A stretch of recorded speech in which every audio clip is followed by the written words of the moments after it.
Tuesday morning இன்றைக்கி வந்து காலைல எழுந்ததும் ஃபஸ்ட்டு வந்து சாதம் வடிச்சிட்டேன். அதுக்கப்புறமா தான் வந்து வாழைப்பூ க்ளீன் பண்ணுறதுக்கு உட்காந்தேன். அப்படியே டைம் போகிறதே தெரியல, அவ்வளோ நேரம் ஆகிடுச்சு. ஆக்சுவலாக முன்னாடி நாளே க்ளீன் பண்ணி வைக்கணும் அப்படின்னு நினைக்கிறேன். ஒரு வழியாக அதையும் க்ளீன் பண்ணிவிட்டு அப்படியே பொரியல் பண்ணியாச்சு. அடுத்து வந்து சாம்பாரும் வச்சுட்டேன். அதுக்கப்புறமா பிரேக்ஃபாஸ்ட்டுக்கு வந்து ராகி சேமியா இருந்துச்சு. அதை வந்து கொஞ்ச நேரம் தண்ணியில் ஊற வச்சுட்டு வேக வச்சு எடுத்துக்கிட்டேன்.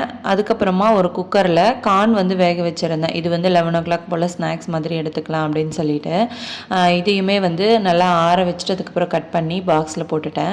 அடுத்து பார்த்திங்கன்னா குட்டீஸ்க்கு ஸ்நாக்ஸுக்கு வந்து ட்ராகன் ஃப்ரூட் தான் கேட்டிருந்தாங்க. அதனால் அதையுமே கட் பண்ணி அவங்களோட ஸ்நாக்ஸ் பாக்ஸில் வச்சாச்சு. இன்றைக்கி ஜூஸ் பார்த்திங்கன்னா கேரட் ஜூஸ் தான். கேரட் ஜூஸ் வந்து ரொம்ப சூப்பராக இருந்தது இன்றைக்கி குடிக்கிறதுக்கு. ரொம்ப ஃப்ரெஷ்ஷாக இந்த ஜூஸோடு வந்து இந்த டேவை ஸ்டார்ட் பண்ணியாச்சு.